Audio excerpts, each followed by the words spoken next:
They're one of nature's most spectacular and violent phenomena.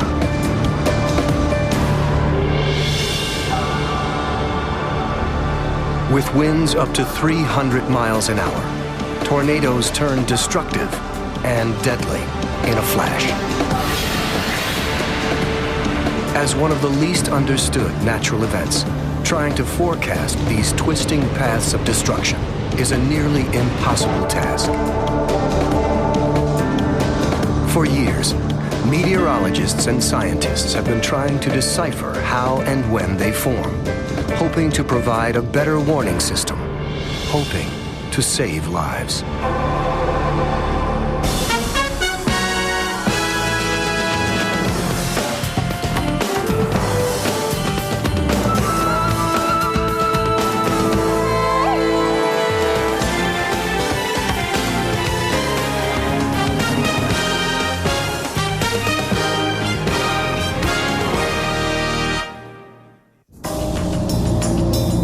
The twisting fury of a tornado can hit any place in the world when warm, humid winds blow across continental landmasses. But the overwhelming number, 1,000 or so every year, form and wreak havoc in the central plains of North America. The cost in the United States alone, about 60 lives, as well as hundreds of millions of dollars in damage annually. In the spring, the collision between sultry air rushing up from the Gulf of Mexico and cooler, dry air pushing down from Canada causes severe storms or supercells to spawn. When these masses collide, scientists start to pay attention. Oh, that's spinning up nice there. Stretched out for miles, angry skies become a laboratory for a community of scientists dedicated to solving the mystery of these freakish forces of nature. We should have tornadoes. You've got strong cyclonic now in McClure. But this persistent notch right here. You see the horseshoe arrangement of updrafts. For some, that means running straight into the action when everyone else is running away. It's an experiment that can turn dangerous in an instant. Closer and closer to the tornado, your error factor goes way down. You have no time for error. For the past 15 years, electronics engineer Tim Samaras has been obsessed with figuring out a way to measure weather conditions inside a tornado. He and other employees at Applied Research Associates have designed a squat probe, which they hope will not only stay put as massive winds whirl above it, but also provide an accurate picture inside the storm as it's happening. Each probe is packed with instruments to measure barometric pressure, wind speed and direction, temperature and humidity. 6 of these 45-pound probes are stashed in the back of Tim's van during chase season, ready and waiting for the perfect storm. Rising Scuddy, yeah, I think it's developing out there. It's probably one of the most difficult measurements to make in the world.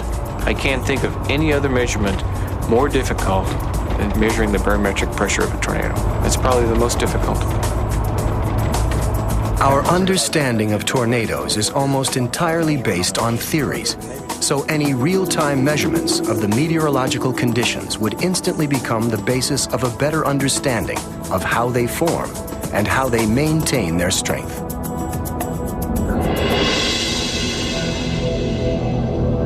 And if anyone can get those measurements, Tim would be a good bet. When it comes to deploying probes into a twister, his record is unmatched. The RFD is starting to punch in on this back side here. Along with the probes, Tim travels with all sorts of low and high-tech tracking devices. Whatever it takes to get closer than anyone has ever been. Radios, cellular phones, a weather station. It's got GPS tracking. I can connect on the internet, and I can even watch local television programming. It can look distracting, but Tim knows he has to stay focused because his is a dangerous obsession. We're getting hailed upon. A marble to golf ball-sized hail. If the windshield gets broken, the vehicle instantly starts filling up with debris, but the equipment appears to be hardy enough to survive that kind of onslaught. While the average storm chaser sits a couple of miles from the heart of the action, watching and snapping pictures, Tim and his team head straight for the part of the storm that spawns the tornado. The zone right between the whirling updraft and the pelting hail known as the bear's cage. My mission is to get right up close to it, get in its path, deploy various pressure probes. So, you know, my adrenaline is flowing.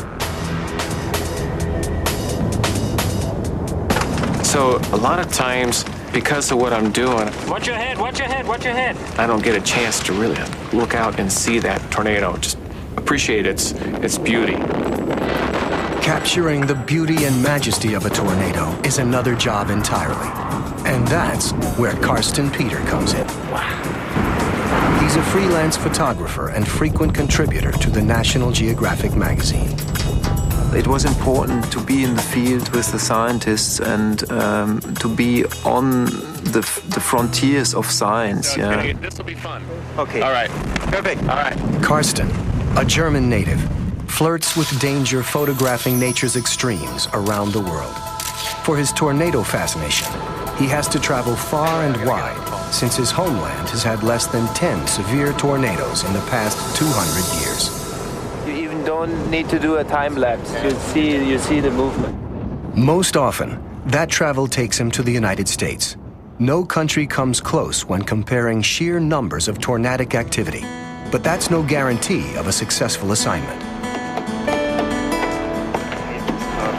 Yeah. For me as a photographer, the chasing is quite a big problem because we are sitting all the time in the car. It's very speedy. We have to catch up with the clouds and we have to zigzag around the clouds, and it's sometimes difficult to shoot or to get some time for shooting. Average shooting speed between 60 and 80 miles. That's horrible. Karsten's obsession is shared by his photo editor, Todd James. This wouldn't be an important endeavor if it was easy to predict. By logic, because they're not predictable, they're hard to photograph. We were very interested in not just doing the same tornado story. We wanted science in this story. So, you know, our goal was to see what scientists were doing to sort of take measure of an air mass the size of Mount Everest.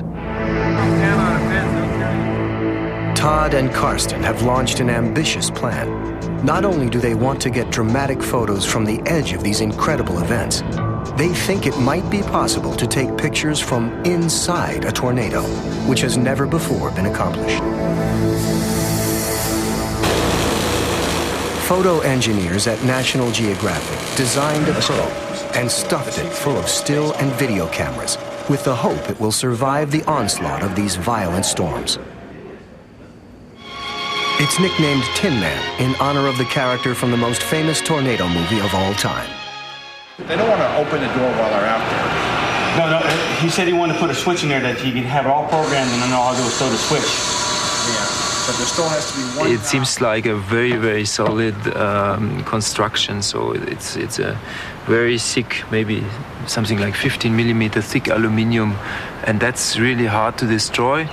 The problem might be the windows, they might be destroyed. Getting the camera probe into position is not the only challenge Karsten faces on this mission. The hardest for me was to drive in situation when I passed the most unbelievable pictures. Yeah, lights and storm situations I never have seen before. I would have liked to photograph. It's lightning! Wow! And you have to pass them because there was the likelihood that a tornado could form. And we have to be at the right time at the target. Arriving at the target at precisely the right time is only the first goal the team has to meet. Then, if they can somehow manage to set down their probes directly in the tornado's path, will the devices be able to record anything, or will they be smashed to smithereens?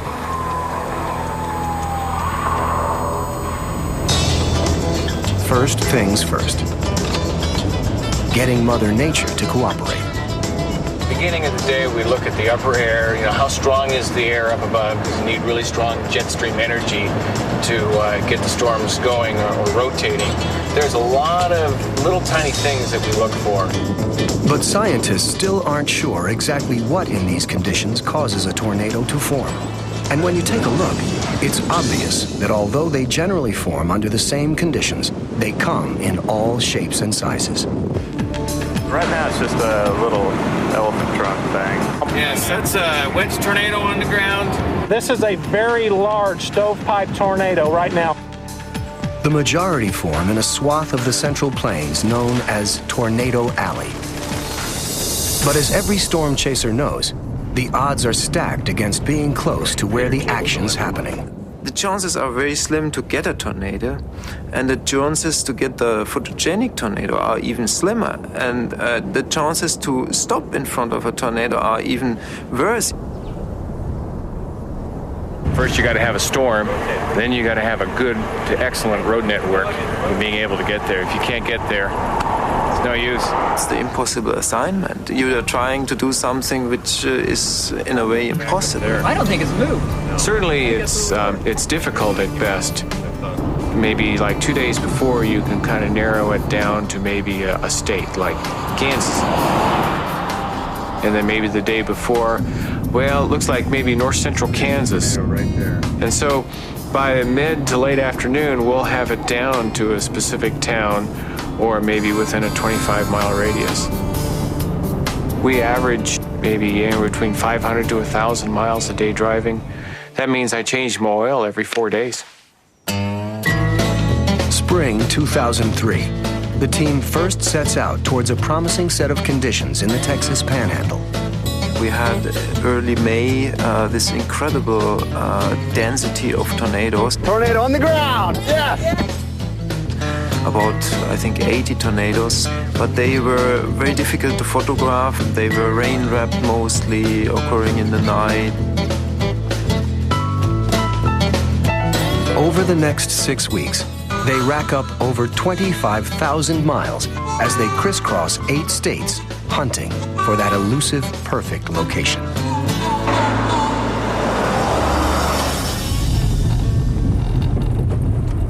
Long days and nights filled with a lot of hurry up and wait. I never got my hopes up. For 3 years, I didn't give my hopes up. We generally spend hours out in a field like this waiting for storms. Just, the wind blowing, it's hot, and it's sticky and humid.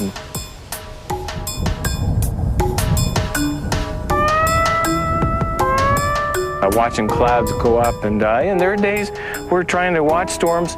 Sometimes they don't form. We'll be out there for hours. We'll watch the sun go down. No storms.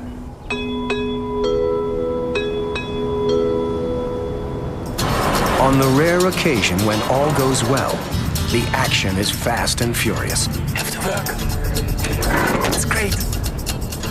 For Tim, he needs less than 10 seconds to flip a switch, make sure the probe is facing north for consistent measurements, and run like hell.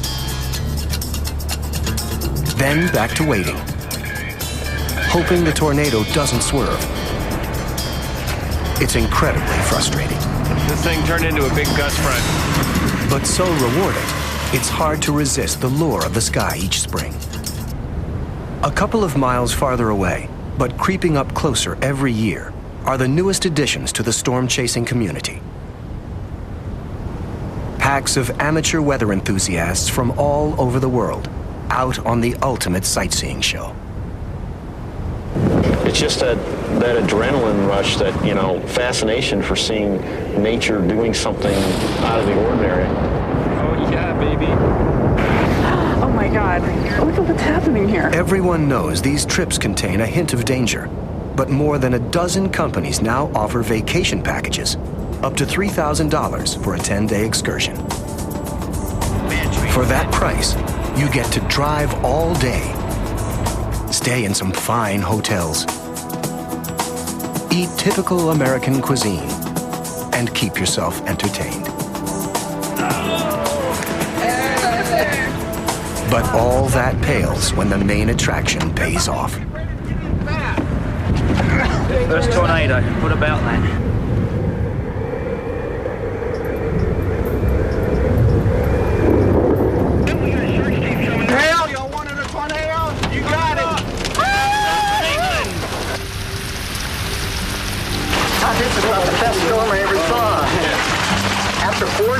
This is my fourth time.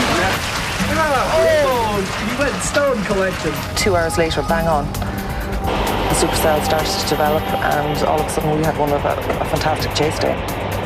Another excited voyeur. One of the increasing numbers of overseas visitors traveling to see the extreme weather the Great Plains offers. I wish I wanted to play it. It's still running. It's unbelievable. Never, ever seen anything like this. Oh, it's now? Nothing in England even comes close to this. Nothing. I will go home and tell everybody else that thought I was crazy to come here that they too should do it, and I'll go again with them. Right in front of us. Just see that? Like 100 yards away. Some have other ways of comparing the excitement. Would you call it inside the van? Serious sex. And I mean serious. Even though major storm chasing action lasts just a few intense weeks each year, by the end of June, Tim and his team, as well as photo editor Todd James, know time is getting short. 3 seasons now, and still nothing. We had lots of time to talk about what kind of pictures we'd want because we weren't getting them. And it was, and the level of frustration was rising, and the probabilities looked lower and lower. They're determined to find an exact location to intercept the storm and deploy the probes. Many long days and many miles of driving begin to blur together.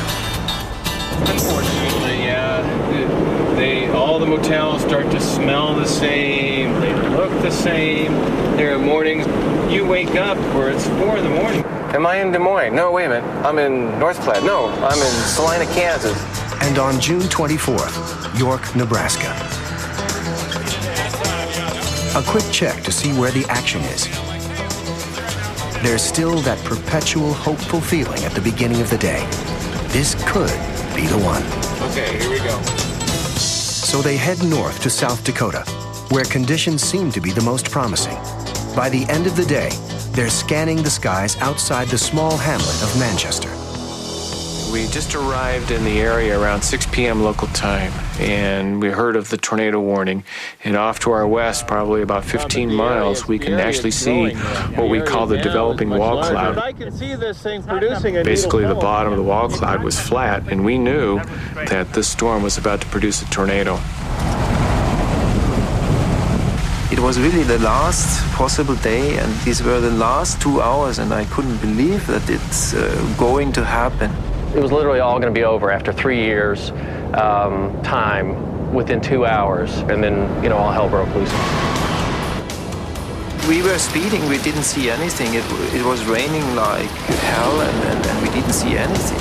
Suddenly, the rain broke off, disappeared, and we saw this monstrous wedge of a tornado towards our southeast, and I couldn't believe it. We immediately started headed towards this cloud, and about halfway there, about 7 miles out, the funnel started to take shape and lower down to the base. And when we got about 3 or 4 miles from the tornado actually touched the ground. By then, we were close enough to the tornado that we can actually see the debris field. It's about 7 p.m. There are few roads in this rural area, so it's difficult to find a good way in to deploy the probes, as well as a good way out to escape the approaching wrath. I don't want to go through this town. Let's take this and go up and around. Then, of course, we were out of position. We were too late, in fact. You don't want to get to the west of it because we're going to get into the debris field. We were again at maximum speed, maybe over the maximum speed, and I was rolling down the window, hanging out, and tried to do what I can. In one hand I had my camera, and with 80 miles per hour the strap was beating me into the face. It was a different type of tornado, what we saw before, and that's in fact the most beautiful wedge tornado I ever seen. 60 miles an hour. This is a dangerous storm. Take shelter immediately.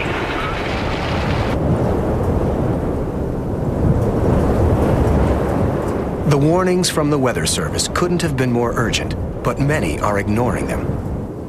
There's gotta be something that'll come out of this. Oh yeah, more light. Oh yeah. There's another one. Rope one next to it. There's a rope. There, but look at the striations in this thing. It's unreal. Throughout South Dakota, one tornado after another is spotted as serious storm trackers and novice chasers push as close as they dare. Capturing this breathtaking show on videotape.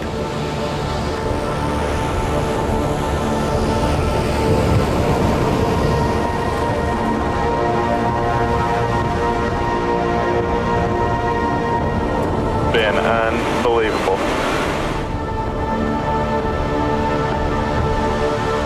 Hold on.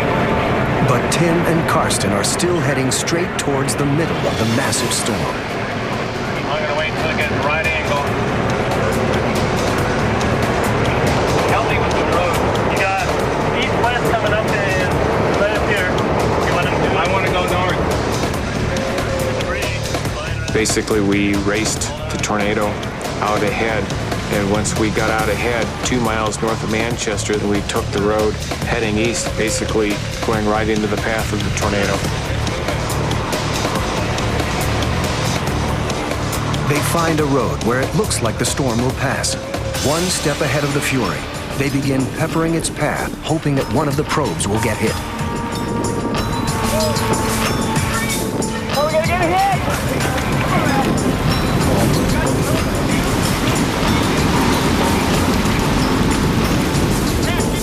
We were a little bit behind Tim. Tim needed 5 seconds.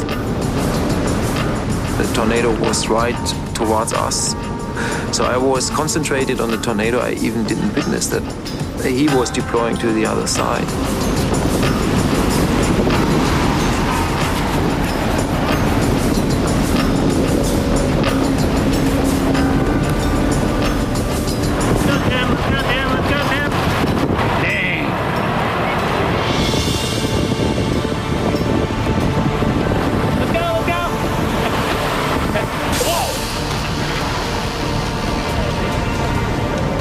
I realized I have to deploy now. I want to get this tornado. And I ripped out the camera probe and we were able to deploy it.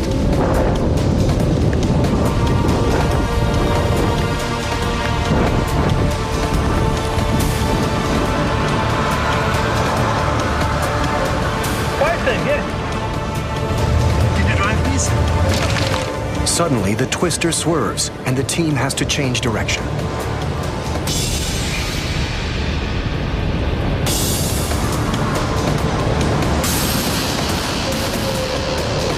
I think he got his probe. We deployed the photographic probe. Nope. Yep.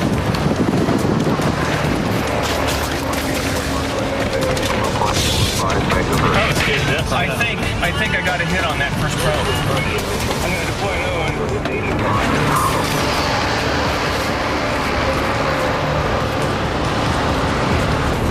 Okay, let's go, Dale. Let's go. Let's drop one more. We need to drop one left a little bit. Yeah, I know. Because it seems to be traveling north.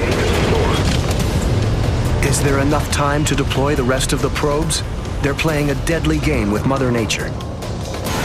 I'm sorry, guys. This is too close for me. I am not going in there. We're too close? If you are in front of the tornado, it's very difficult to estimate the velocity it's heading towards you. And it seems that it accelerated more and more. Pretty close. That thing's a monster. It's a monster tornado. Yeah. The crossroads about a mile. That's where we're headed to. Careful. Yeah, whoa! We are close, folks. Woo! We are really, really close. Right there, debris. We got debris.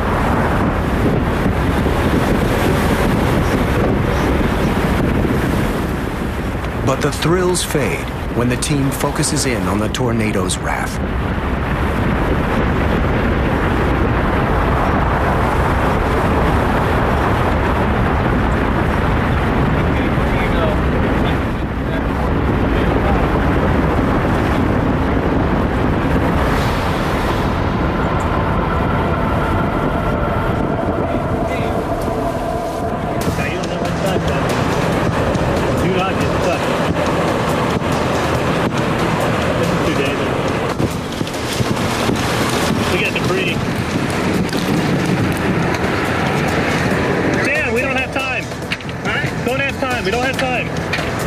quickly. But Tim ignores the warning, and in a flash, another probe into position. He was saying that, but I was thinking something else. I was already out of the car. I grabbed the probe, I put it on the ground, I jumped in. I deployed in 5 to 7 seconds. In less than 10 minutes, the team is able to place probes over a 2-mile stretch. They race away from the terrifying scene of destruction. But now, the tornado is chasing them. It's right on Carson's butt. Oh, it might have hit your probe, bud. Let's go. Right at it too. We gotta put another one. Feet hit the gas, and vans fly down the road, just in the nick of time. Listen to it.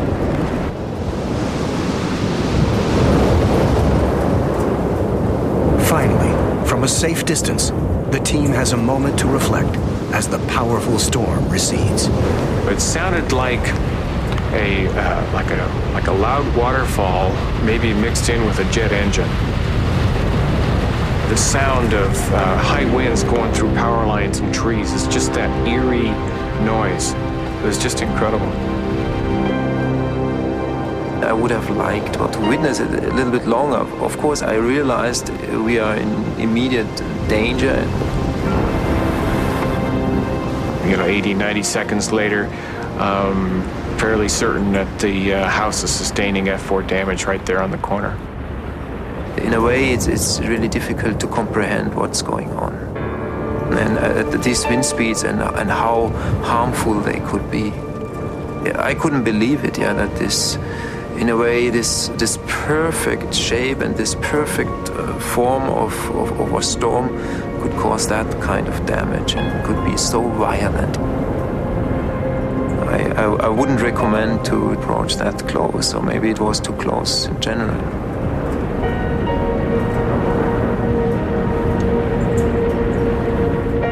Well, that's certainly the closest I've ever been to a tornado, and I don't ever want to be that close again.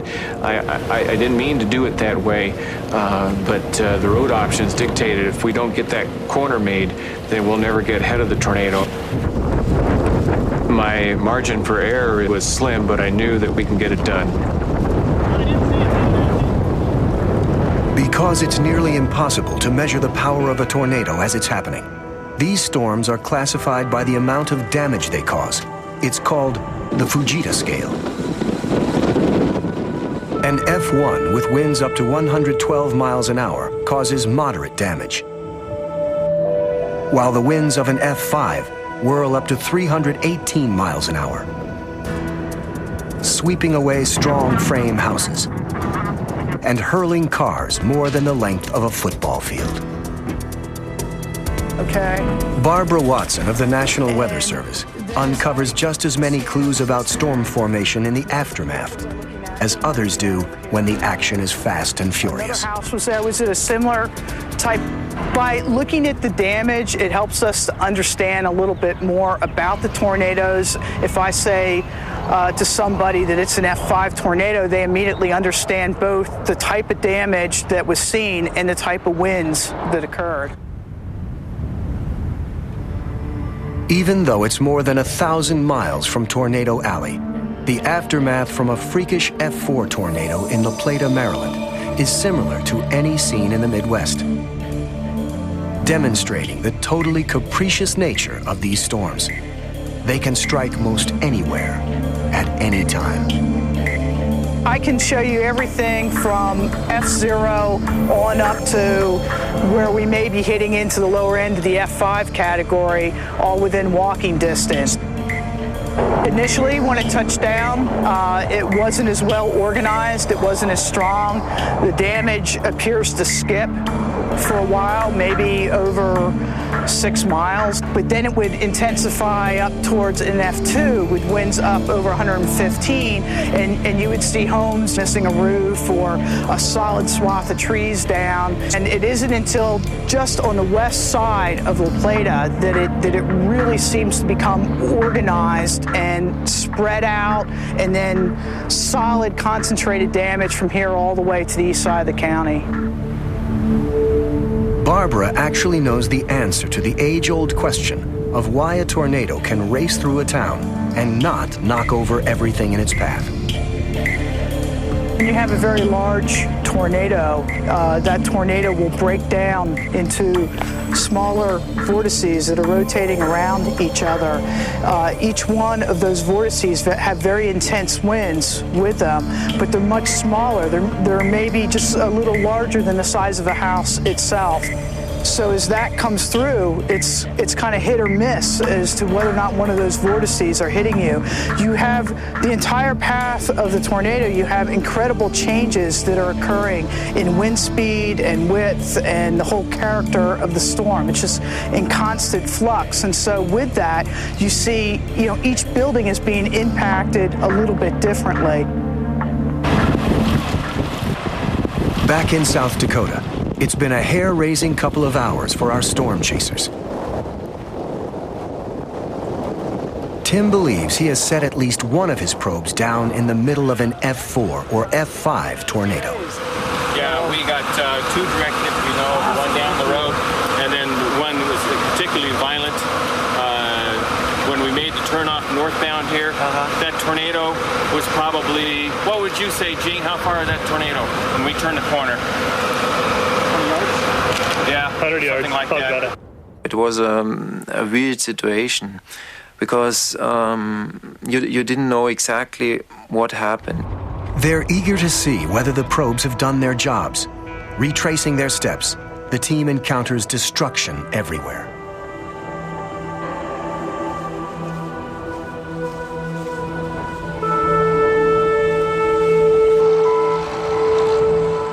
I think that's as close as I'd ever want to be to an F5. Structures throughout Manchester have been completely demolished. Okay, looks like we have F5 damage. At first glance, the team thinks they've survived an F5, but there's no sign the probes have survived. It was right here. That is moving to the east. It was this intersection right here. Locations affected, that'll hit the rural Because we turned, and this is the road we turned. We turned right here. That's the highway. Extremely dangerous and life-threatening. We deployed at that house. Got it.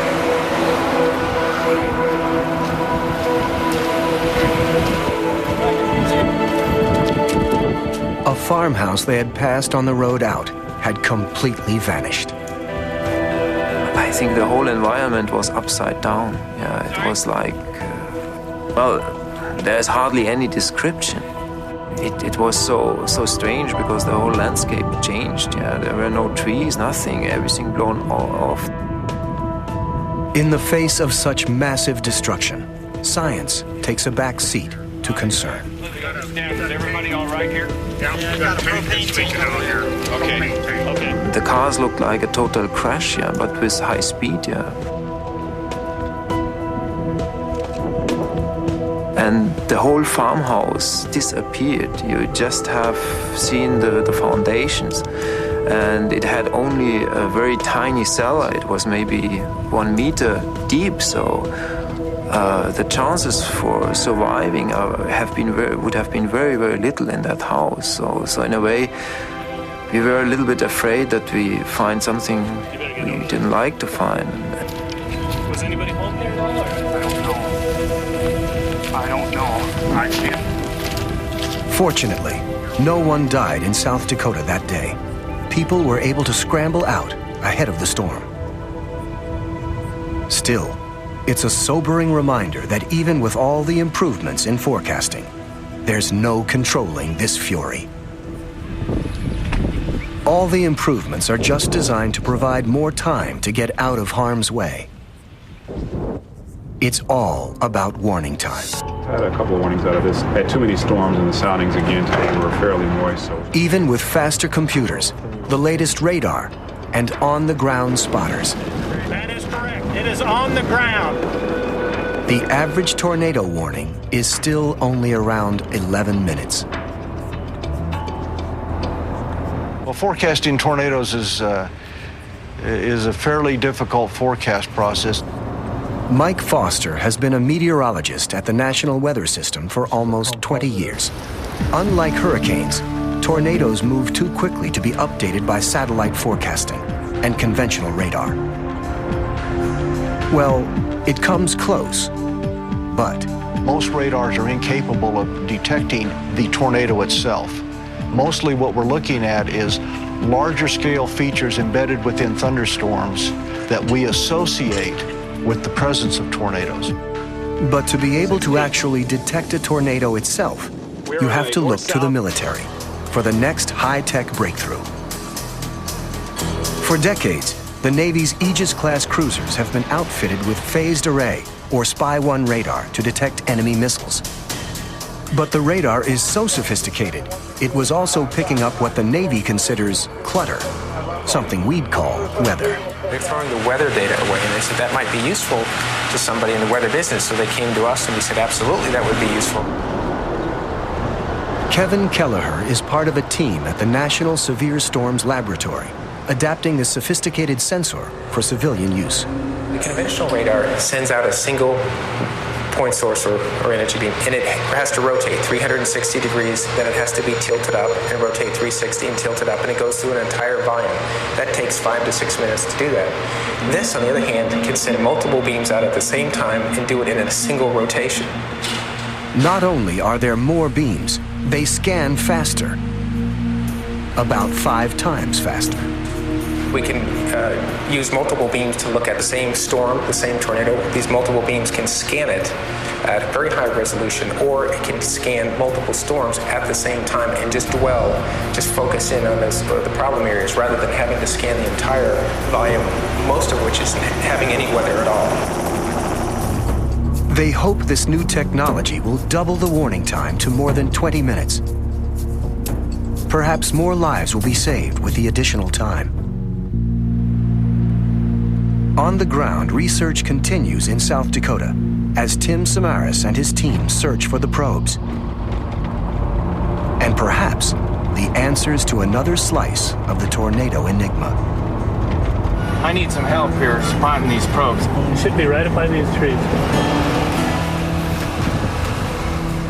Tim believes his data will lead to a better understanding of how these massive twisters form and how we can predict their movement more precisely. Probe 6.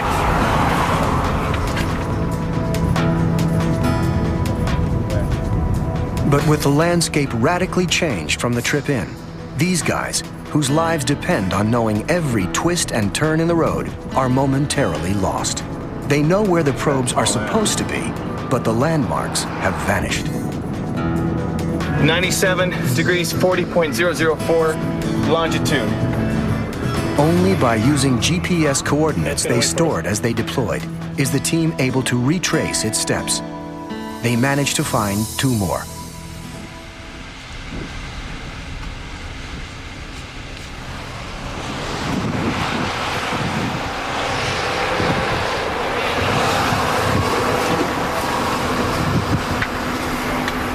And then the longitude is 97.40.004.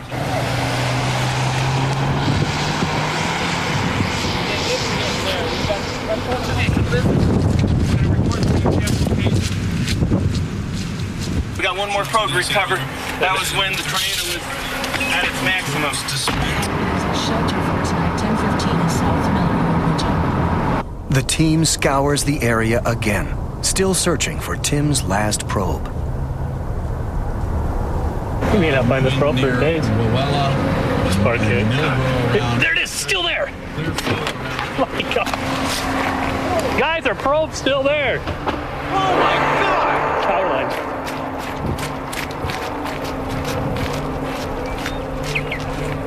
Yeah.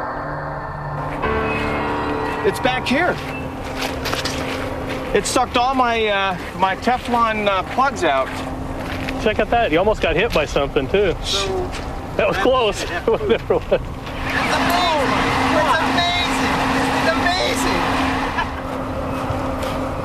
Even without measurements from the probes, the tremendous force from the storm is obvious. Look, the gravel is still here. Still underneath it. All the rest of the gravel has been scoured out. I did deploy, and it sat right here.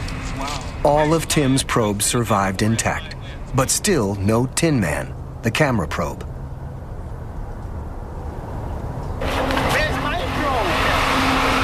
When did you deploy yours? Well, short after, I think. Tim collected all his probes, and suddenly I realized, well, I should maybe take care of my probe. But as far as I remembered, I didn't see anything along the street. And then suddenly it shooted through my mind. I became a little bit worried that someone could have picked it up. Not someone, perhaps something? Yeah, it was hardly to carry it, weighed about 90 or close to 100 pounds. So I didn't want to believe that it was picked up. But definitely it was picked up. We tried to find it and we didn't find it. And it became later and later. Yeah, we'll spend all night trying to find it. With darkness rapidly falling, the team is forced to abandon the search. Karsten relays the news back to headquarters. I informed my editor. They even put up an 800 number. They made up a reward letter. He called and said, you know, we can't find the probe anywhere.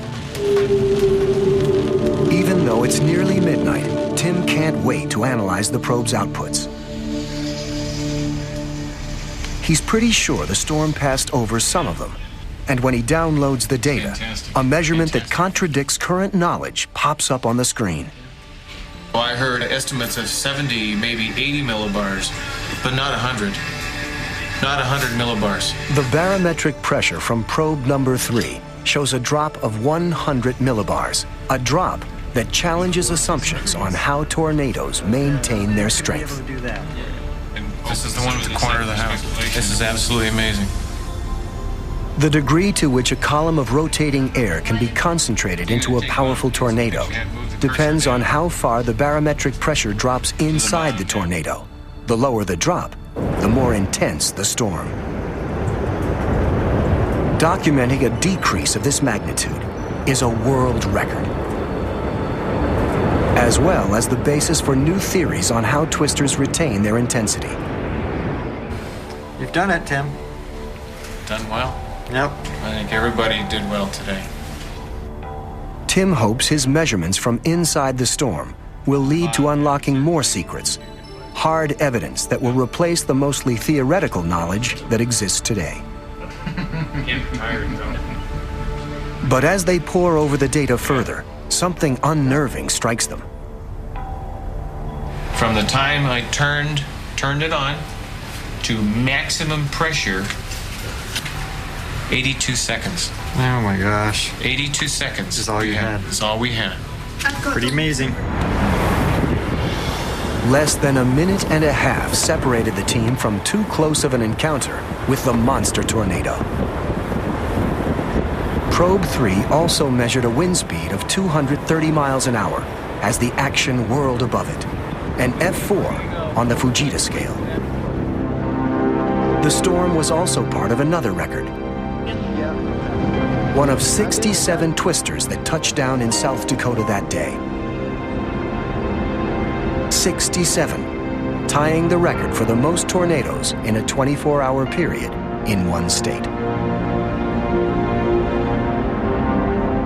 Aerials reveal the intense scouring left in the wake of the storms.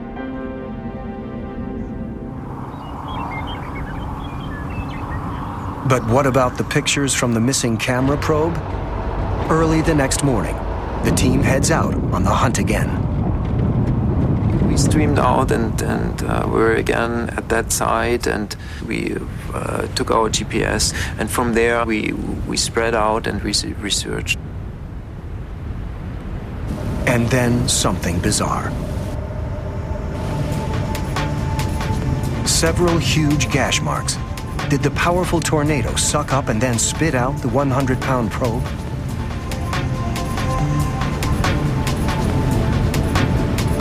They follow the trail over a slight hill. Finally, they spy it. The elusive Tin Man. Well, it was swept away more than 400 feet, 430 feet around, and it was airborne, it was crashed, and you found the impact craters and marks even on the road, and there were quite huge impact craters. Pretty wet in there. Yeah. But it's fantastic.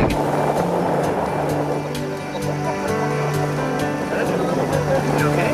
No, it's smashed. I think this is scrambled. There's a lot of G-forces. All the cameras inside, they were ripped off, and it was like a giant camera shake. Few are optimistic any of the cameras in this wet and smashed wreckage were able to record anything. But after 3 years of trying, they're hoping beyond hope that something can be salvaged. You know, if you go back, the guys in the photo engineering who built this thing, they were taking side bets that nobody would ever, you know, get this thing in the path of a tornado. Everybody thought it was an incredible long shot. I mean, the guys who were doing it didn't think it was a long shot, but everybody else thought this was impossible. Karsten has done the impossible. But will he have anything to show for his trouble? We were waiting and waiting, and it's been days, and the anticipation's building. Finally, a large twister was captured by photographer Karsten Peter as it tore along a lonely country road. The culmination of 3 years and thousands of miles of chasing. Of course, I was delighted to see finally a tornado. They salvaged some video, but what they saw was certainly not what they anticipated. You're expecting, like, you know, the world's most amazing video of a tornado, and it pops up and there's a cat, you know? He'd shot a picture of somebody's cat, you know, just to sort of make sure, you know, that everything was working right. It seemed at first that only the test shot had survived. But it's Karsten and the photo engineers who got the pictures and the last laugh. Even with all the tumbling, Tin Man was able to capture several images before it went airborne. Images that don't reveal themselves easily.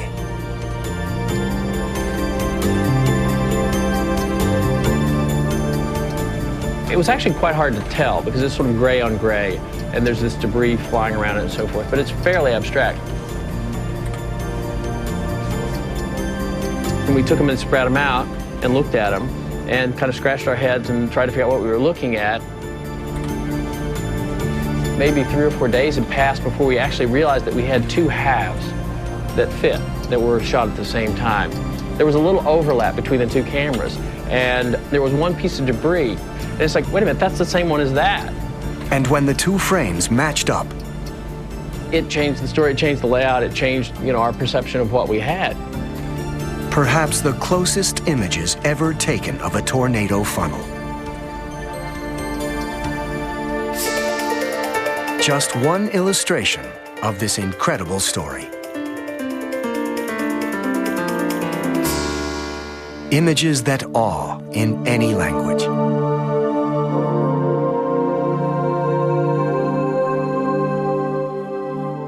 This doesn't happen. You don't get the tornado coming down the road, passing by you, you passing by it. Then you drop the probes, it blows the town away. You go back and pick up the probes, and there's a new tornado forming beyond the highway patrolman's car in the background. I have never in my life seen the devastation of a tornado and a tornado in the background. The closer I come to that type of natural phenomena, the more you detect, the more you can discover, the bigger is the fascination. A fascination shared by Tim. He knows his scientific discoveries provide an even more important picture into these mysteries of nature. Certainly the piece of the data that I collect on the road will play an important role of our understanding of tornadoes and how they react with the tornado touching the ground and the kind of forces and destruction they may cause. Every day, you don't know what's going to happen. What kind of tornado are we going to see? What kind of conditions are going to exist? What's going to happen today? You may have had a frustrating taste the day before, but the new day dawns a new set of circumstances. another chance for some terrific storms.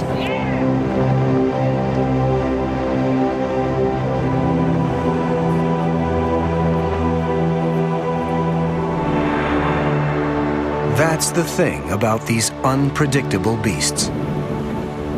They're so mesmerizing, it's easy to see why people get obsessed with trying to catch them. For science and for saving lives.